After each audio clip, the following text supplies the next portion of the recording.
방송에서 제공하는 투자 정보는 투자 판단에 대한 조언입니다. 방송에서 제공하는 주식의 가치, 가격 상승 및 가격 하락에 대해서는 방송사에서 보장하지 않습니다.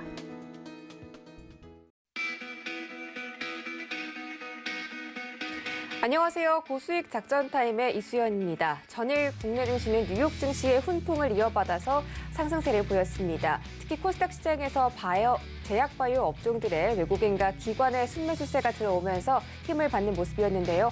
아직도 업종별로는 온도차가 좀 있기 때문에 혼란스러운 장세를 견뎌내야 하겠습니다. 또 전일 뉴욕 증시는 다우와 S&P가 하락 마감한 가운데 나스닥만이 사상 최고치를 다시 한번 경신을 해주는 그런 모습이었습니다. 어제 좀 지표들이 많이 발표가 됐는데 지표가 좀 혼란스러운 와중에 시장은 아직 방향성을 조금 찾고 있는 그런 모습이었습니다. 다우와 S&P는 약보합권, 나스닥은 강보합권 이렇게 움직였지만 방향성이 뚜렷하지 않았다라는 점이 어제 시장의 특징적인 그런 점이었던 것 같습니다. 또 제닛 옐런 재무부 장관이 부채 한도를 서둘러 상향해야 한다라고 목소리를 높이면서 미국 경제에 대해서 우려감을 나타내기도 했습니다. 오늘 이런 이슈들 시장에 어떤 영향 미칠지 저희와 1시간 동안 함께하면서 전략 세워보시기 바라겠습니다. 그럼 오늘의 투자작전 화면으로 만나보시죠. 신승용의 작전 키워드 시간에서는 대체 공휴일 확대 법안에 대해서 시장에는 어떤 영향 받을지 자세하게 분석해드리도록 하겠습니다. 허반석의 작전 리포트 시간에서는 롯데쇼핑에 대한 업종 분석해드립니다. 일상 복귀, 턴어라운드 기대감까지 형성되면서 하반기에는 롯데쇼핑 강세 보일 수 있을지 자세하게 설명해드립니다. 이주연의 주유소포트 시간에서는 CJ E&M에 대한 전략을 대공개해드리겠습니다. 목표가를 20% 달성을 했는데요. 그 다음은 어떻게 대응해야 할지 전략 공개해드립니다.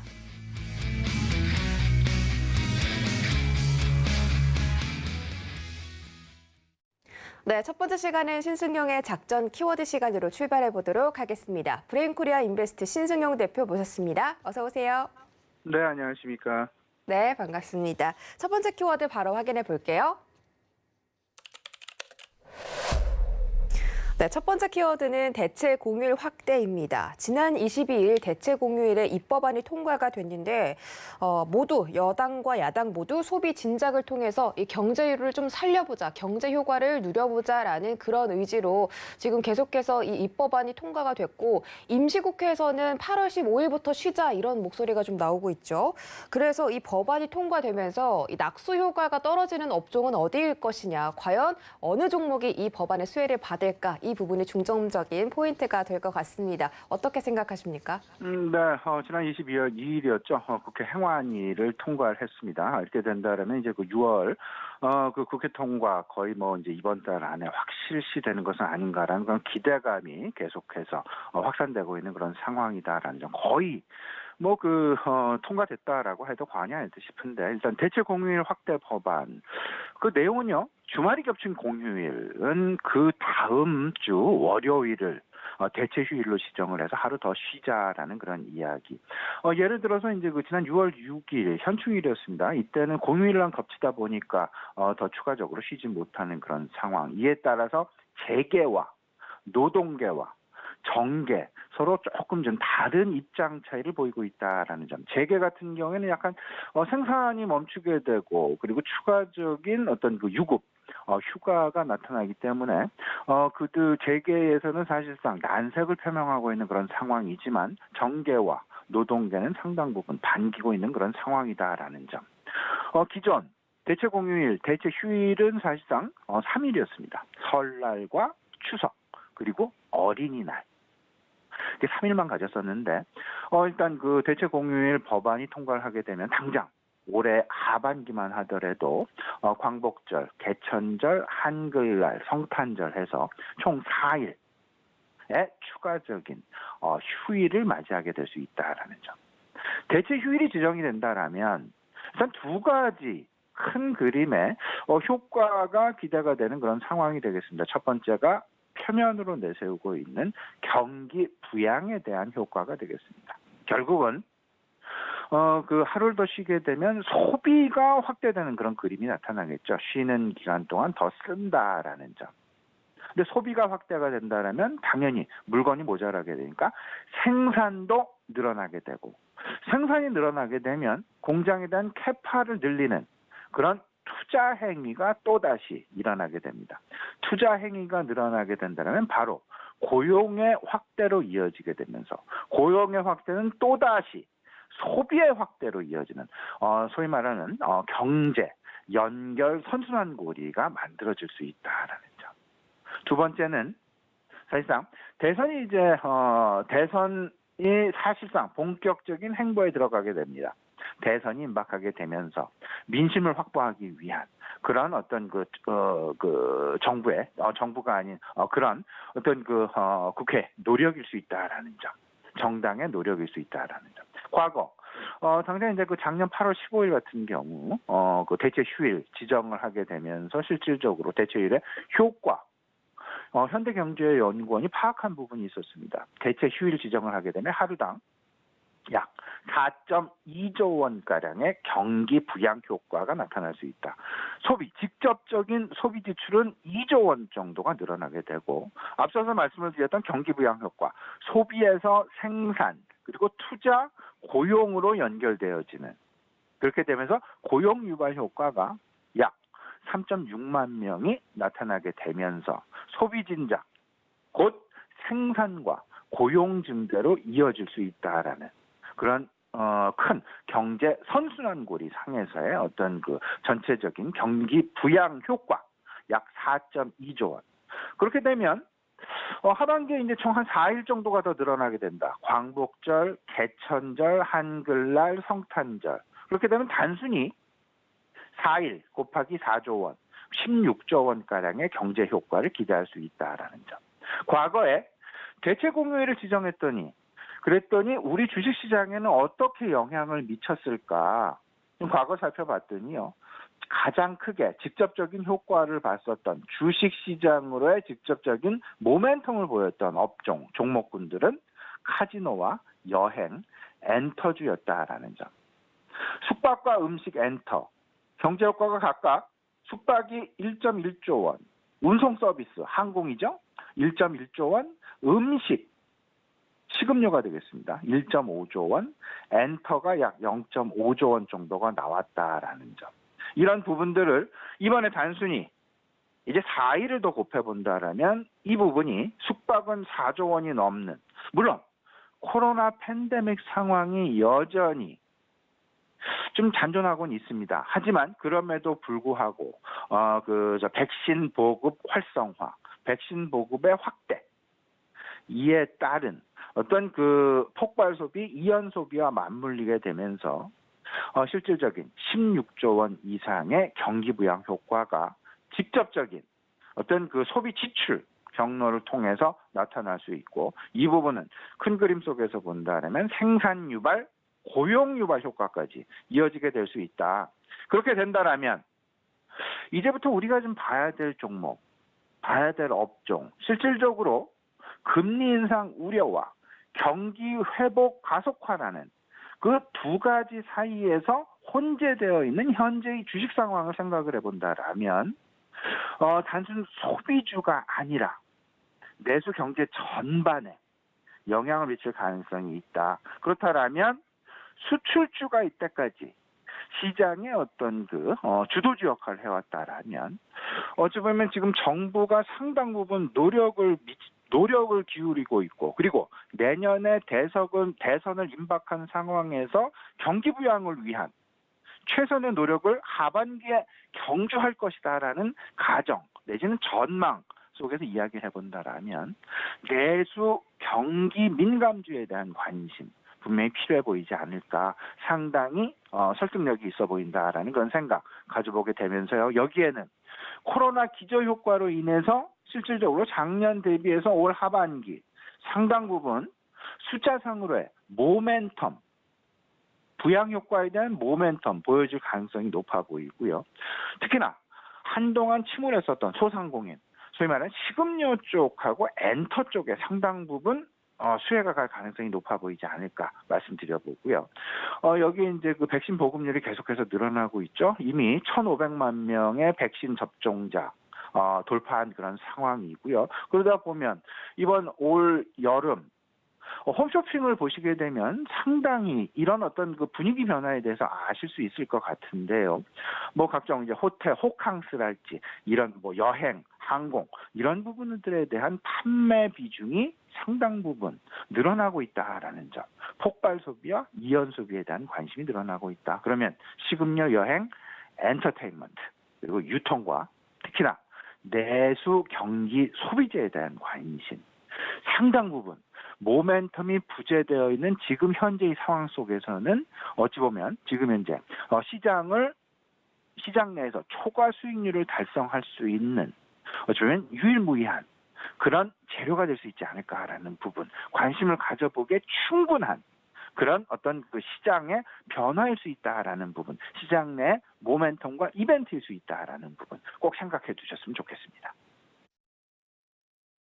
네, 시장 내 모멘텀이 부재한데 이런 법안 통과는 시장에 오히려 낙수 효과를 불러일으킬 수 있다. 경기 민감주를 잘 눈여겨보자라고 말씀해 주셨고요. 만약에 이 법안이 확정이 된다면 16조 원 규모의 경기 부양 효과가 있다고 말씀을 드렸습니다. 이런 부분들 참고해서 현재 바닥에 있는 종목들 잘 찾아보시기 바라겠습니다. 자, 두 번째는요. 저희 시장 대응 작전이 좀 필요해 보이는데 현재 전 세계적으로 델타 변이 바이러스가 좀 확산이 되고 있습니다. 코로나와 다른 점은 이 확산 속도가 매우 빠르다는 점인데 그렇기 때문에 시장에 변수를 안겨줄 수도 있겠고요. 또 이 2분기 실적 장세가 좀 다가오고 있기 때문에 앞으로 실적 장세에 영향을 받는 종목들은 어떤 것이 있을 것이냐 뭐 이런 점들도 궁금합니다. 오늘 네. 시장은 어떻게 대응해 볼까요? 예, 이렇게 좀 생각하시면 어떨까 싶습니다. 2+2라는 부분을 한번 생각을 해보셨으면 어떨까 싶은데요. 2+2. 기존에 계속 유지가 되어 왔었던 이슈 두 가지. 바로 그 부분은 경기 개선과 유동성 이슈가 되겠습니다. 이 두 가지가 계속 시장 내 잔존하고 앞으로도 계속될 그럴 이슈임에 틀림없다라는 점. 그리고 또 다른 2+2에서의 두 번째 두 가지는 뭐냐면 방금 말씀하셨던 델타 변이 바이러스의 확산. 이 부분에 대한 우려감. 이 부분 한 가지와 2분기 실적 장세가 2분기 실적 시즌이 이제 다음 주부터 시작이 된다라는 점. 이제 프리 어닝 시즌에 돌입을 하게 된다라는 점. 그렇다면 시장은 다시금 실적이 개선되어지고 실적이 지속 성장하는 그런 업종군의 밸류에이션을 따져보게 되고 그 밸류에이션이 저평가되었느냐 고평가되었느냐 이 부분을 가지고 다시금 시장 판단을 하게 되는 그런 시기가 이제 곧 도래하고 있다라는 점. 2+2라는 거 지금 현재 시장 내 잔존하고 있는 이슈 두 가지와 새롭게 다가올 이슈 두 가지 꼭 염두에 두시고 시장 대응 마련해 두셔야 될 것 같은데요. 다만 금리 인상에 대한 우려감은 조금씩 줄어들고 있는 것 같긴 합니다. 계속해서 이제 그 파월 의장이 엊그저께 이제 그런 말을 했죠. 인플레이션이 두렵다고 해서 금리 인상을 꼭 서두르지는 않을 것이다. 시장을 잠재우는, 시장의 우려감을 불식시키는 그런 어떤 매우 뚜렷한 발언을 해준 것 같고요. 그에 따라서 시장 안도감을 찾아가는, 물론 지난밤 미국 3대 증시 금리 인상 우려감이 여전히 시장을 누르면서 크게 상승세를 만들어내지는 못했다.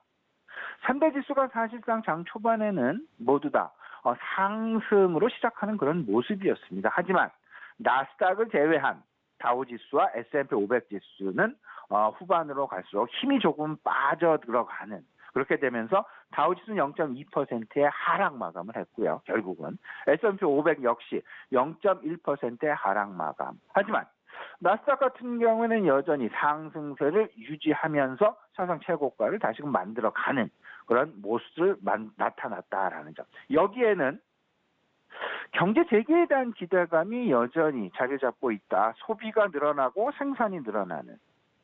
그렇게 되면서 2분기 실적 시즌이 다가오고 있는데 여전히 기술주들의 실적 성장세는 지속될 것이다라는 그런 투자 마인드가 계속해서 투자 심리를 지배했었다라는 그런 부분으로 이해를 해볼 수 있지 않을까 말씀을 좀 드려봅니다. 네 가지 정도 요약이 가능하겠죠. 어제 미국 시장으로의 영향 부분. 경기 개선에 대한 기대감이 여전했었습니다. 실질적으로 미국의 경상 수지 발표가 있었고요.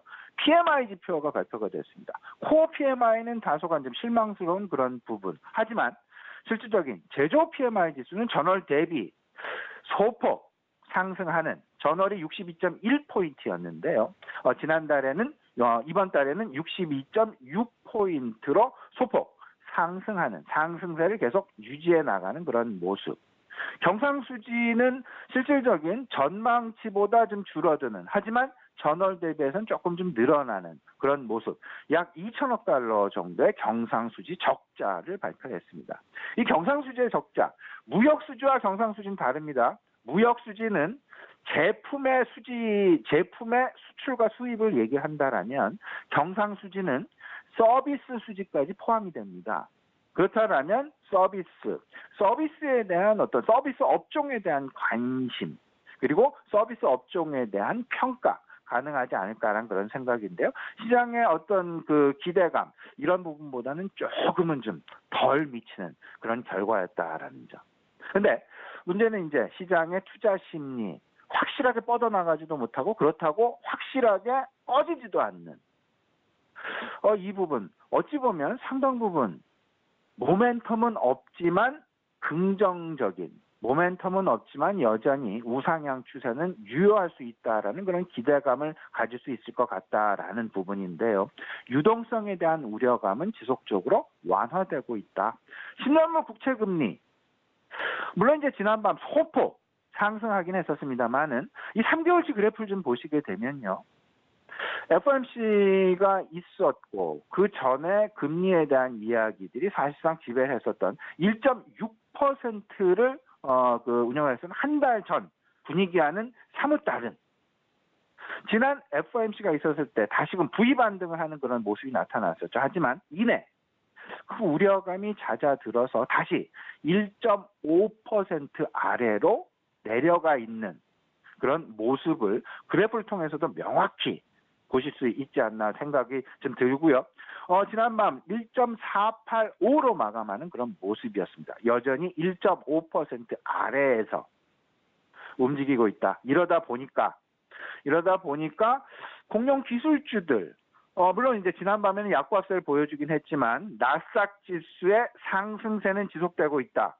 테슬라가 5.3%의 상승, 아마존과 애플, 마이크로소프트를 비롯한 마가 주식 정말 소폭의 상승했습니다. 소폭의 약보합세의 마감. 하지만 전날 이 마가 주식 상승세 상당 부분 크게 나타났었습니다.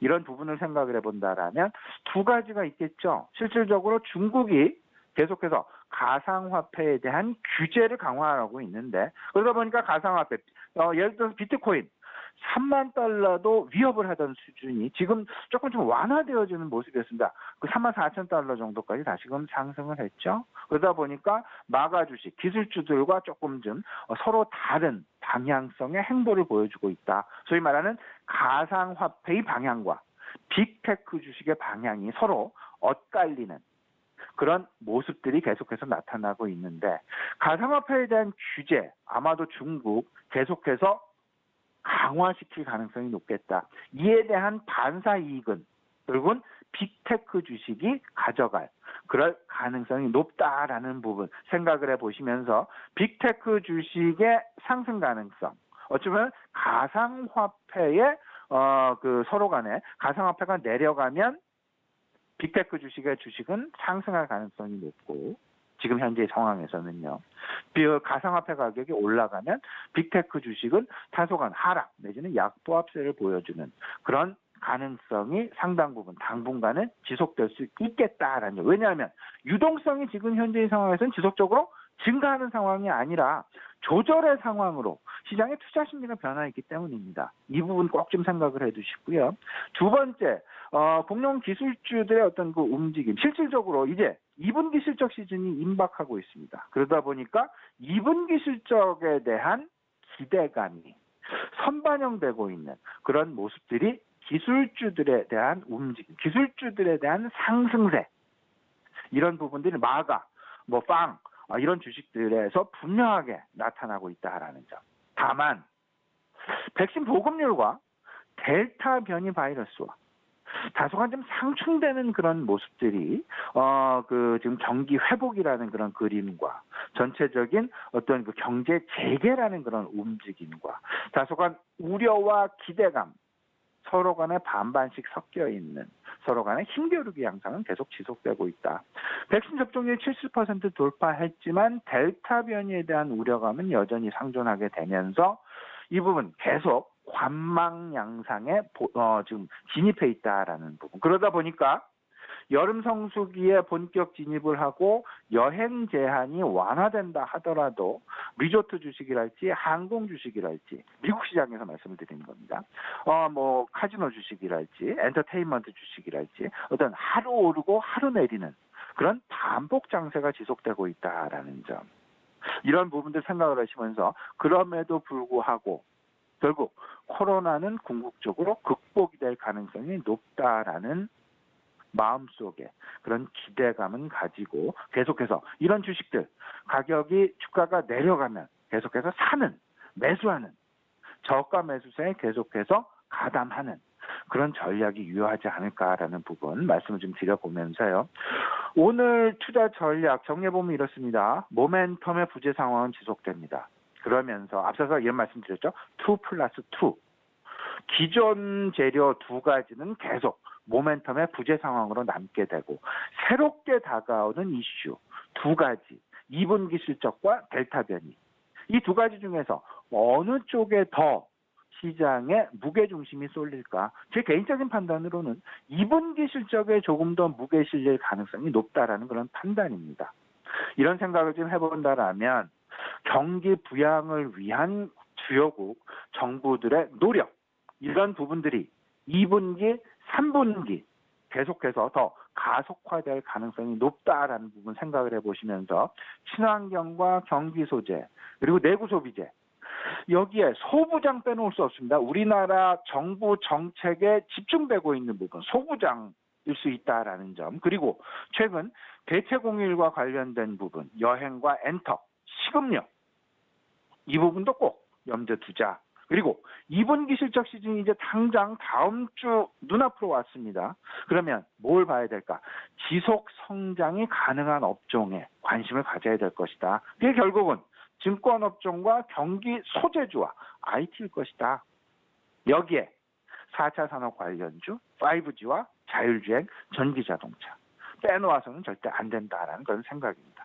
이런 부분들 생각해 보시면서 오늘 투자 전략 꼼꼼하게 마련하시는데 제가 드린 말씀이 좀 주요하게 참조가 되셨으면 하는 그런 바람입니다.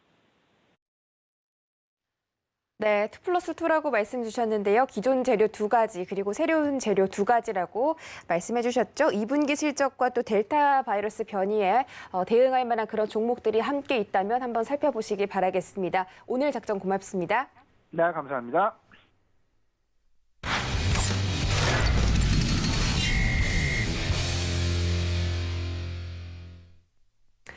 네, 이어지는 시간은 허반석의 작전 리포트 시간입니다. 증권가에 쏟아지는 리포트들, 과연 어떤 리포트가 진짜 보석 같은 리포트일지 감별해 드리는 시간이죠. IR 분석의 신 허반석 전문위원과 함께합니다. 네, 안녕하세요. 네, 안녕하세요. 네, 반갑습니다. 이번 주 유통업종 리포트 자세하게 분석 도와드리고 있습니다. 유통업종들이 하반기에는 좀 더 강세를 보일 것이라는 전망인데 방금 이 순서에서도 지금 말씀해 주시는 게 소비주들이 좀 활황을 일으킬 것이고 또 이 대체공휴일 법안이 통과되면서 앞으로 소비가 더 증가할 것이다. 경기 부양이 일어날 것이다. 이런 말씀을 해주셨는데 아마 유통업종들도 활황을 맞을 것 같습니다. 저희 자세하게 어떤 종목인지 바로 확인해 볼게요. 오늘의 종목 리포트는 롯데쇼핑입니다. 일상 복귀 턴어라운드 기대라는 그런 전망을 안고 있는데요. 유통업종 중에서도 또 대형 기업들이죠. 롯데쇼핑이 롯데백화점을 운영을 하고 있는데 하반기에는 과연 어떤 성장성 가지고 있을지 지금부터 분석 도와주시죠. 네, 이번 주는 롯데쇼핑 그리고 유통업종을 살펴보고 있습니다. 유통업종을 살펴볼 때에 제가 좋아질 것인가, 나빠질 것인가, 실적은 좋아질 것인가 나빠질 것인가, 그리고 보복 소비의 수혜를 받을 것인가 받지 않을 것인가, 그리고 이 실적 개선, 턴어라운드가 올해가 피크인가 아니면 내년과 후년에도 좋아질 것인가에 대한 말씀을 좀 드려왔었고요. 그리고 그 이후로 또 살펴본다라고 한다면 결국엔 언제까지 좋아질 것인가에 대한 부분들도 조금 살펴볼 수 있을 것 같습니다. 그러한 부분들을 하나하나 체크해 보신다면 현 구간에서 저가 매력도가 있는지, 아니면 추가적으로 조정을 더 기다려야 하는지 가격적인 전략을 좀 잘 세워보셔야 되겠다라는 말씀 드리면서 롯데쇼핑 리포트 살펴보도록 하겠습니다. 롯데쇼핑의 사업 부문을 좀 나눠보자면 잘 아시다시피 백화점, 면세점, 할인점, 그리고 가전제품을 판매하고 있는 롯데하이마트, 그리고 영화관, 롯데시네마, 그리고 슈퍼나 홈쇼핑, 이커머스, 아울렛 시장까지 조금 살펴볼 수 있을 것 같습니다. 롯데시네마가 롯데쇼핑의 롯데컬처웍스라는 사명으로 연결자회사로 포함되어 있다는 부분 꼭 기억을 해보시면서 리포트 꾸준히 보시면 좋을 것 같습니다. 1분기 실적을 먼저 살펴보면요. 매출액은 3조 9천억 원으로 전년 대비 4.8%, 5% 내외로 하락했습니다. 영업이익은 618억 원으로 전년 대비 18% 증가했습니다. 시장 기대치를 조금 하회하는 모습이었는데요.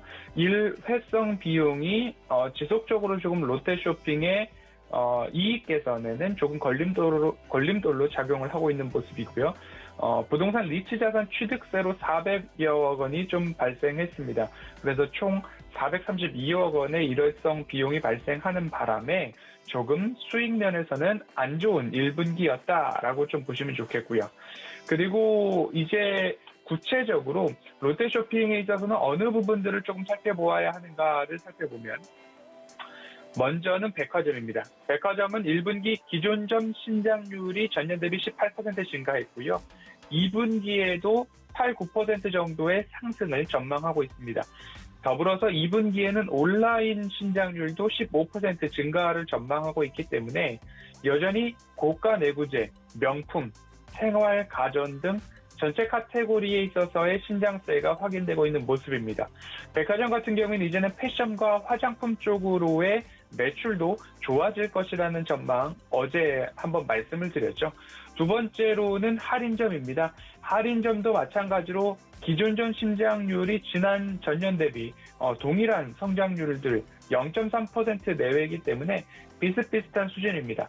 2분기에도 신장률이 전년 대비 1%가량 높아질 것으로 전망을 하고 있는데, 주목해볼 점은 마트와 온라인 채널에서의 신장률이 전년 대비 16%로 증가할 수 있다. 결국엔 할인점 같은 경우에는 특수부지, 학교, 공항 이런 쪽에서의 매출액이 다시 성장할 수 있다라는 유통 채널의 전망을 좀 말씀드렸던 것처럼 온라인이나 마트의 신장률이 조금 주목해볼 필요가 있다라는 말씀드리고 싶고요. 롭스 사업부 흡수를 통해서 일부 또 일회성 비용이 할인점 채널에서 발생을 했습니다. 그래서 적자 전환을 했다라는 부분들은 앞으로 사업 확대에 따른 일회성 비용이었다라고 이야기를 하고 있습니다. 슈퍼 같은 경우에는 판경비 절감을 노력하고 있다라고 합니다. 20년도에 83개점의 폐점이 있었고요. 21년도에도 30개점 정도의 폐점을 이어간다라고 합니다.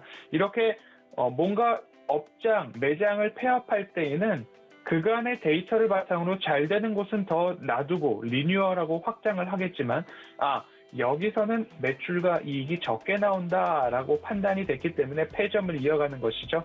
결국엔 폐점이라는 것이 사업 축소와 결국 안 좋다, 부정적으로만 바라보는 것이 아니라 비용을 절감하고 좋은 이익을 내주는 그런 매장만을 남겨놓아서 핀셋 전략이라고 살펴보아도 긍정적으로 해석을 해볼 수도 있겠다라고 이해를 해보시면 좋을 것 같고요. 홈쇼핑 같은 경우에는 롯데 광클절이라고 한 번씩 검색을 해보면 광클절이 뭐야? 라는 이야기가 조금 해소가 되실 텐데요. 온라인 쇼핑에서 또는 티켓팅을 할 때에 꼭 사고 싶은 것들이 있으면 미칠 듯이 마우스를 클릭한다라는 표현으로 광클절이라는 이야기를 붙였습니다. 이런 것들도 롯데에서 마케팅을 하고 있기 때문에 취급구가 7에서 8% 증가하고 있다라는 부분이고요. 앞서서 말씀드렸듯이 컬처웍스입니다. 롯데 시네마라고 보시면 좋을 텐데요. 영화 공급 및 영화관 입장객 수가 전년 대비 270% 회복하고 있습니다. 하지만 코로나19로 워낙 위축된 사업부이기 때문에 본 궤도까지 올라가는 데에는 조금 더 시간이 필요하겠지만 백신 접종자들에 한해서 할인에 대한 혜택, 그리고 영화관에 대해서 목말라 있던 부분들, 콘서트나 이런 공연에 대한 부분들도 이제 포스트 코로나의 가장 최대 수혜가 될 수 있다라는 부분에 있어서 경쟁사인 CJ/CGV의 주가만 본다 하더라도 다시 우상향 반등 정확하게 나오고 있다라고 보시면 좋을 거고요. 국내 시장 점유율 2위죠. 1위는 CJ/CGV, 2위는 롯데시네마, 3위는 메가박스인데 결국엔 영화관 매출이 되살아나면 롯데 쇼핑의 연결 이익도 좋아질 수 있다라고 좀 이해를 해보시면 좋을 것 같습니다. 1분기 실적을 보면요. 매출액은 3조 9천억 원, 영업이익은 744억 원 앞서서 말씀을 드렸습니다. 전년 기저가 극단적으로 낮은 가운데 주요 사업 부문의 회복세가 더디기는 하지만 업종 내 가장 큰 폭의 이익 개선이 가능한 기업이 롯데 쇼핑이다라고 좀 보시면 좋을 것 같습니다. 불쑥불쑥 터져나오고 있는 이 일회성 비용, 이익을 갉아먹는 이 부분들이 앞으로는 조금 끊긴다면, 이제는 없다면 이익 개선세가 가장 좋은 구조를 갖고 있는 부분이 롯데 쇼핑이다라고 좀 보시면 좋겠습니다.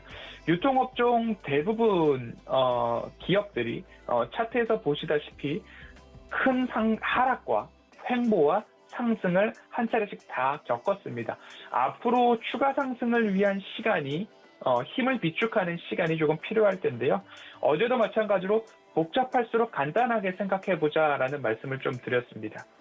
보복 소비 수혜를 받을 것인가 받지 않을 것인가를 생각했을 때 이 유통 채널 중에서 백화점, 마트, 아울렛, 시네마 같은 경우에 보복 소비의 수혜를 받을 것으로 전망이 되고 있습니다.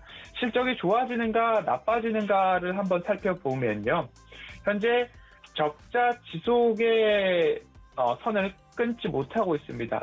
조금 더 되짚어보자면 2017년도 국내 사드 이슈가 터졌을 때에 이 사드가 설치될 수 있는 포대 부동산을 롯데그룹에서 제공했다라는 그런 빌미로 중국에서부터 어마어마한 핀세트 보복을 당했습니다. 그럼으로 인해서 주가가 어마어마하게 하락을 했습니다. 2017년도 이전부터도 하락을 해왔는데 다른 기업들은 일부 하락과 상승을 반복했는데 롯데쇼핑 같은 경우에는 이 하락이 끊이지 않고 지속된 모습입니다. 이제는 다시 반등을 하는 그런 모습들로 좀 자리를 잡아주고 있는데 자리를 잡아주고 상승을 할 수 있는 가장 큰 근거로 저는 여전히 실적을 보고 있죠. 2021년도 연결 총 매출은 16조 2천억 원 이상, 그리고 영업이익도 5천억 원 이상, 당기순이익도 이제 흑자 전환을 하는 그 해가 올해다라고 전망이 강하게 되고 있고요.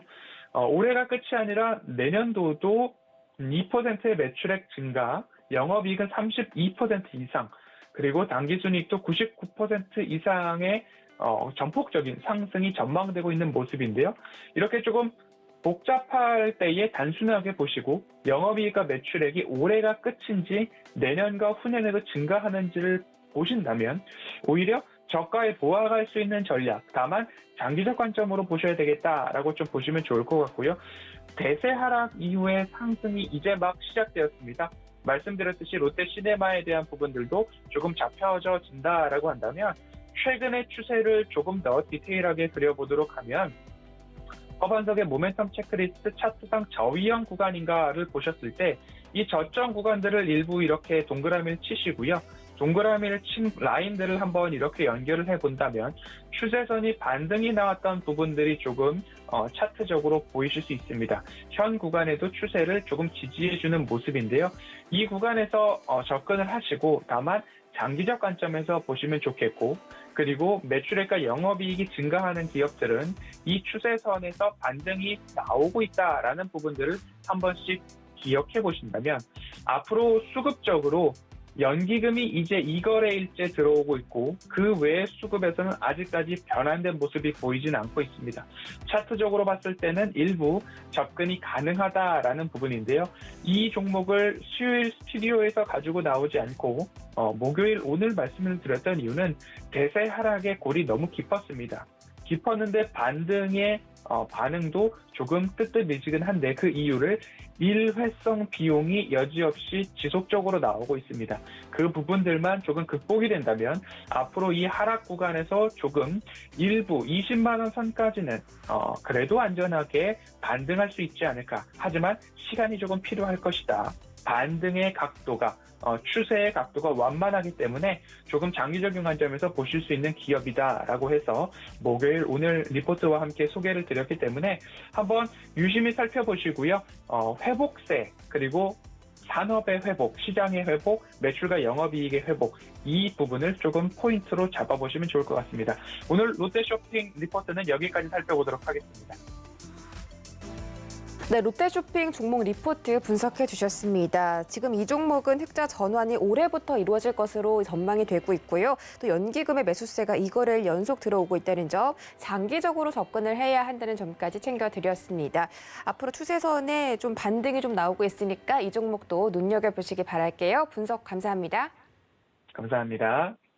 네, 이어지는 시간은 바로 이주현의 주유소 포트 시간으로 넘어가 보도록 하겠습니다. 저녁 8시에 방송되는 주유소 시간에서 이주현 전문위원이 구성하신 포트폴리오 종목들을 가지고 개장 전에 리뷰해보는 시간이죠. 이주현 전문위원 만나볼게요. 안녕하세요. 네, 안녕하세요. 네, 반갑습니다. 주유소 운영 원칙부터 확인하고 갈게요. 이주현의 주유소 포트 운용 원칙입니다. 첫 번째로는 바닥난 포트폴리오를 접수하고요. 기존 종목들을 손절하고 전문가 추천주로 포트를 운용하게 됩니다. 전문가당 한 종목 추천을 원칙으로 하고 있고요.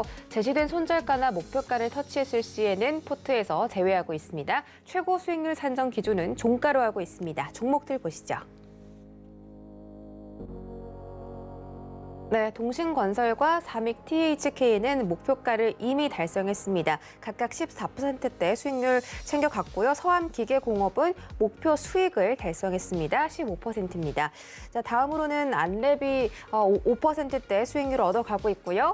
네, 이번 장에서는 CJ E&M이 독보적으로 20%대 수익률을 얻어가고 있습니다. 지금 이 포트에서 20%대 수익률을 찍은 게 딱 단독으로 CJ E&M이 있는데요. 오늘 자세하게 전략 들어보도록 하겠습니다. 네, 지금 종목들 살펴보고 돌아왔습니다. 목표가를 달성한 종목들이 굉장히 많은데 그중에서도 좀 최근에 편입됐죠. CJ E&M이 6월 달에 편입이 됐는데 벌써 목표가를 좀 달성을 했습니다.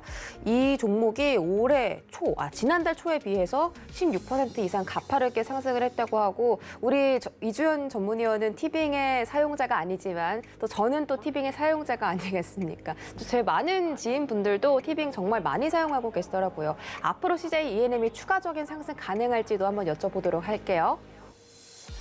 네, 사실 CJ E&M 같은 경우 지금 월봉을 보시게 되면 바닥권에서 이렇게 좀 상승을 하고 있기 때문에 추가적인 상승 흐름이 충분히 더 좀 크게 나올 수 있는 그런 종목이다라고 생각을 하고 있어요. 그래서 궁극적으로는 한 25만 원 정도까지도 상승을 할 거다라고 생각을 하고 있는데, 기본적으로 이제 저 같은 경우는, 종목들이 어떤 이슈나 모멘텀이 있는 부분들을 활용을 해서, 거기에서, 적당한 수익, 이제 저항이 있으면 거의 웬만하면 이제 정리를 한다라고 보시면, 좋을 것 같은데요. 물론 기업의 성장성이나 이런 부분들 생각하고 끌고 갈 수 있겠지만, 기술적인 부분에 저항이 있다라는 것은 결국 많은 투자자들에게 매도를 할 수 있는 요인으로 작용을 한다라는 부분을 좀 생각을 해서 단기적인 공략을 좀 하고 있다라고 보시면 좋을 것 같고요.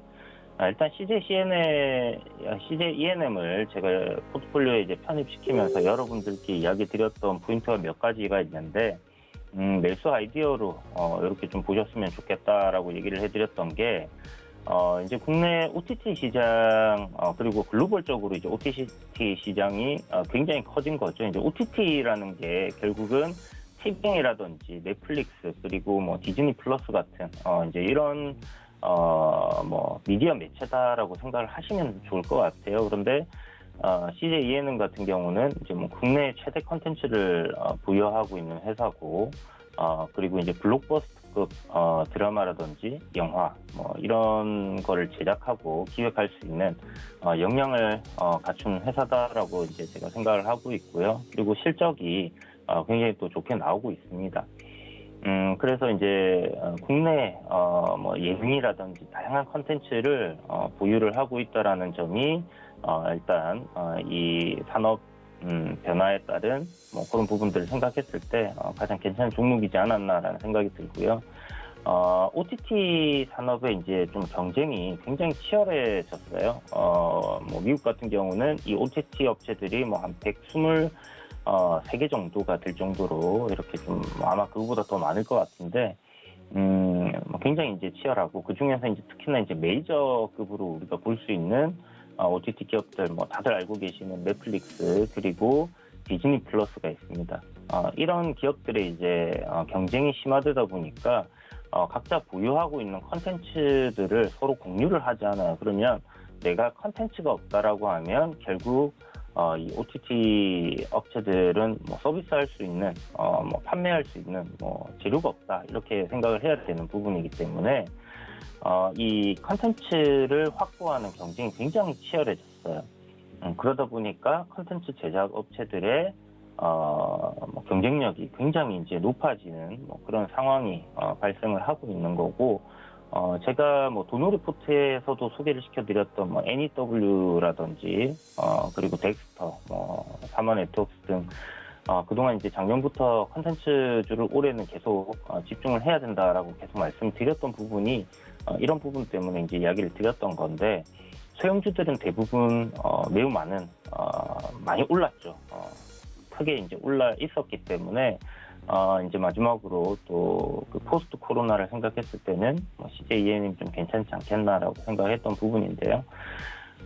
보유 컨텐츠에 대해서 지금 공급을 하고 있는 곳이 IPTV라든지 그 다음에 이제 우리 모바일로 볼 수 있는 뭐 이런 곳들에 지금 서비스를 CJ ENM에서 제공을 하고 있는데 이번에 요 서비스 이용료를 갖다가 좀 상승시켜 달라고 이렇게 재계약을 이제 하게 되는 시점인데 LG U+ 같은 경우는 계약을 포기해 버렸습니다. 그리고 KT 같은 경우는 지금 협의가 진행 중인데 CJ ENM이 기존의 서비스 사용료의 10배 정도를 인상을 요구를 하고 있어요.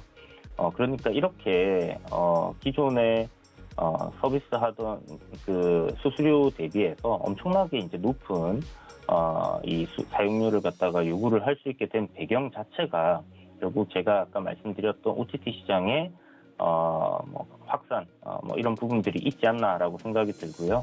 그리고 티빙이라는 자체 OTT 뭐 브랜드를 가지고 있다 보니까 그래 뭐 이제 그 다 기존에 하던 곳에서 안 하더라도 티빙에서 할 수 있어라는 그런 자신감이 이제 붙었다라는 거죠. 그 자신감의 배경에는 결국 이 가입자 수가 있는데 가입자 수가 이제 굉장히 가파르게 좀 상승을 하고 있습니다. 그래서 현재 한 100만 명 정도의 가입자를 확보하고 있는 상황이고요. 연말까지는 800만 명 달성한다라고 얘기를 하고 있는 상황인데 800만 명의 가입자가 달성이 될 시에는 그러면 내년부터는 월 뭐 624억 정도의 매출이 티빙에서 발생을 하게 되고요. 그리고 연간으로 생각했을 때는 뭐 7,500억 가량 이 정도의 매출이 발생을 한다라고 볼 수 있는 부분이죠. 그렇다면 지금 현재 CJ ENM이 이제 내고 있는 실적들을 우리가 생각해봤을 때 뭐 3조 3천억, 뭐 거의 뭐 4조 가까이 이렇게 매출을 발생하는 부분에서 대단하게 뭐 엄청나게 이 기존에 하고 있던 사업을 뒤엎을 만한 그 정도의 실적은 아니지만 800만 명이 끝이 아니라는 부분을 생각을 한다면 앞으로의 성장성적인 부분에서 굉장히 좋은 메리트를 갖게 되었다라는 겁니다. 기업의 주가가 이제 상승하는 데는 물론 꾸준한 실적도 있어야 되겠지만 가장 중요한 요소는 결국은 성장을 할 수 있느냐 하는 부분을 우리가 봐야 되는데 CJ ENM 같은 경우는 이제 티빙이라는 이런 성장성이 굉장히 높아 보이는 그런 회사를 가지고 있다라는 부분, 그리고 지금 눈으로 그 가입자 수가 실질적으로 증가하고 있다라는 것이 확인이 되었기 때문에 앞서 보시면 연초까지만 해도 보고서들이 굉장히 안 좋게 나왔었어요. 티빙에 4천억을 투자한다고 해서 굉장히 안 좋게 판단을 하고 보고서가 안 좋게 막 나오면서 급락이 나왔었는데 지금은 완전히 180도 바뀐 보고서들이 나오고 있는 그런 상황입니다. 그런 부분들 잘 한번 체크를 해보신다면 제가 이 종목이 왜 25만 원까지도 충분히 상승이 가능하다라고 생각을 하는지 알 수 있을 것 같고요. 또 한 가지는 이제 그 넷플릭스와 디즈니 플러스에 대항하기 위해서 이번에 이제 국내 OTT 기업들이 한 3군데가 있어요. 그러니까 SK텔레콤에서 하고 있는 웨이브, 그리고 KT에서 하고 있는 시즌, 그리고 CJ ENM에서 하고 있는 티빙, 이렇게 3가지가 있는데 아마 글로벌적인 이런 OTT 기업들에게 좀 대항을 하기 위해서는 계속적으로 이 새로운 콘텐츠를 만들어내기 위한 투자는 지속되어야 되거든요. 그렇다면 덩치를 좀 키울 필요가 있지 않겠나라는 생각이 들고요. 국내 OTT 업체들끼리의 좀 활발한 이런 그 M&A가 진행될 가능성도 높다라는 점이 CJ ENM의 주가 상승에 분명 도움이 되고 있다라고 생각을 합니다. 그래서 일단 기술적으로 봤을 때는 19만 원 정도까지는 무난하게 좀 상승을 할 것 같고요. 한 20만 원 선까지도 충분히 상승을 할 수 있다라고 생각을 합니다. 그래서 일단 단기적인 기술 저항이 보이는 그 위치 정도에서 우리는 포트폴리오에서 좀 제외한다라고 생각을 하시고, 목표가 기준에 18만 원이었던 것을 19만 원으로 좀 상향했다, 이렇게 생각하시고요. 만약 평단이 좀 낮으신 분들 중에서 조금 더 끌고 가신다라고 생각을 하시는 분들은 추세가 꺾이지 않는다라면 한 24만 원에서 25만 원 정도까지도 목표가를 보시고 가져갈 수 있는 종목이니까 이런 부분들을 한번 참고해 보시고요. 일단 저는 주유소에서 수익률적인 부분을 좀 관리를 해야 되고 포트폴리오를 관리를 해야 되다 보니까 한 요 정도, 한 19만 원 정도에서 정리하겠다, 이렇게 생각을 해두시면 좋을 것 같아요. 만약에 또 목표가 상향하거나 생각이 바뀌게 된다면 다시 한번 말씀드리도록 하겠습니다. 네, 위원님께서 지금 전략을 세워주셨는데 목표가를 18만 원, 19만 원까지 상향 조정하셨고요. 조금 더 길게 가져가고 싶으신 분들은 25만 원까지 바라봐도 좋다라고 말씀해 주셨습니다. 정말 매력적인 종목이니까요. 우리 시청자분들께서도 관심 있게 지켜보시기 바랄게요. 전략 고맙습니다. 네, 감사합니다. 네, 고수익 작전 타임에서 1시간 동안 알차게 전략 세워봤습니다. 저희는 잠시 뒤 순간포착 매매 시그널로 돌아오도록 하겠습니다. 고맙습니다.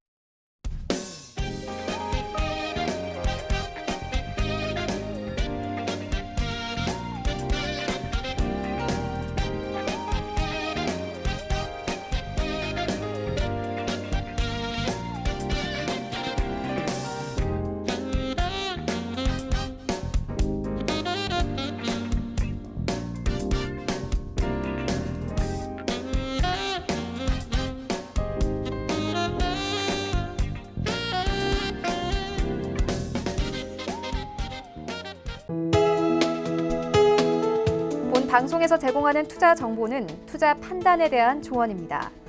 방송에서 제공하는 주식의 가치, 가격 상승 및 가격 하락에 대해서는 방송사에서 보장하지 않습니다.